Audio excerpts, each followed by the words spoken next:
Big boss winner పల్లవి ప్రశాంత్ మనతో ఉన్నాడు. ఆయన స్వగ్రామంలో భారీ ర్యాలీ జరుగుతుంది. గజ్వేల్ నుంచి దాదాపు ఒక 4-5 గంటలుగా ర్యాలీ జరుగుతుంది. ఆయనతో మనతో ఉన్నాడు. అన్న చెప్పండి, ఎట్లా ఉంది బిగ్ బాస్ గెలుచుకున్నారు కదా, సొంత ఊరికి వచ్చారు, ఎట్లా ఉంది రెస్పాన్స్? ఒకసారి మీరే అటు కెమెరా పెట్టుకున్నట్టయితే మా రైతులందరూ వచ్చారు. నేను గెలవలే, మా రైతులందరూ గెలిచినట్టు. నేను ఒక్కరిని గెలిచింది కాదు, ఇది మా రైతులందరూ గెలిపించుకుంది. జై జవాన్, జై కిసాన్, జై జవాన్, జై కిసాన్, జై జవాన్, జై కిసాన్.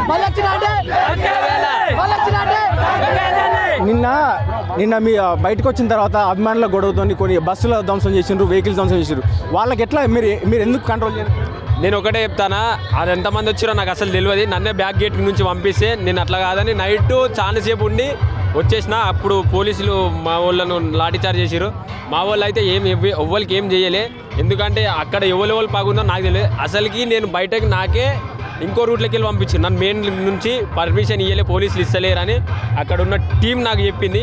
నన్నే పక్కకి వెళ్ళి రూట్ తప్పించి నన్ను మీ TV5 T6 కాడికి వెళ్ళి నాకు రూట్ అదంతా దింపి నాకే లాస్ట్కు వీళ్ళందరూ పోయినాక నన్ను పంపించారు.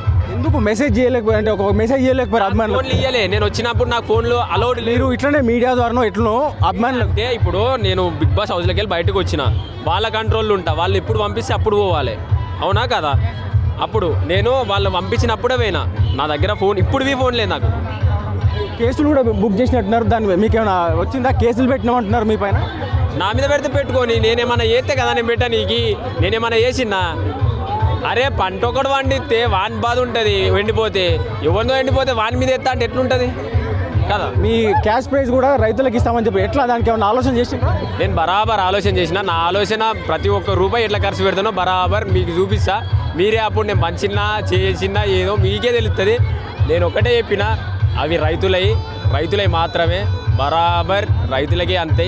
అలా నేను ఒక్క రూపాయి తినేది లేదు. నేను రైతుల కోసమే ఆడిన, ప్రతి ఒక్క ఆట ఆడింది రైతుల కోసమే, నా కోసం ఆడలే.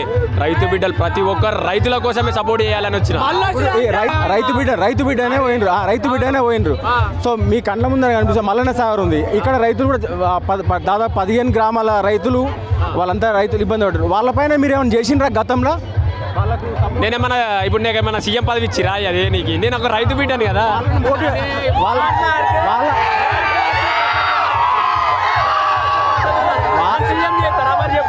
అందరు రైతులు ఆదుకుంటా. నేనేమన్నా పదవి నాయకున్నా? మామూలు రైతుని. నేనేదో గెలుచుకున్నది రైతులకు ఇద్దామంటే ఇంత 14 ఊళ్ళు పోయినాయి. నేనేం చేస్తా? నేను ఒక రైతు బిడ్డని. నా దగ్గర వాళ్ళకు మద్దతుగా అందరికీ చేస్తా. మీ V6 నాకు సీఎం సీట్ ఇస్తే ఆ 14 ఊళ్ళో నేను ఆదుకుంటా. మీ V6 నాకు సీఎం సీట్ ఇచ్చింది అనుకో, ఆ 14 ఊళ్ళో నేను మంచిగా ఆ 14 ఊళ్ళని ఆదుకుంటా. నువ్వు అంటున్నావు కదా 14 ఊళ్ళు అంటే నేను ఒక రైతు బిడ్డని, మామూలు రైతు బిడ్డని.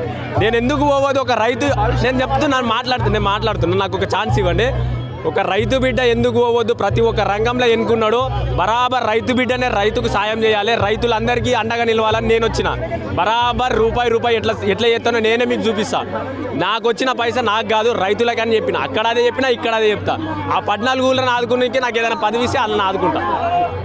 ఎట్లా పడుతుంది రైతుల కోసం? ఇంకా ఇవి కాకుండా మీ భవిష్యత్ కార్యాచరణ ఎట్లా ఉండబోతుంది రైతుల కోసం? మీరు చూస్తారు కదా, చూపిస్తా, బరాబర్ చూపిస్తా.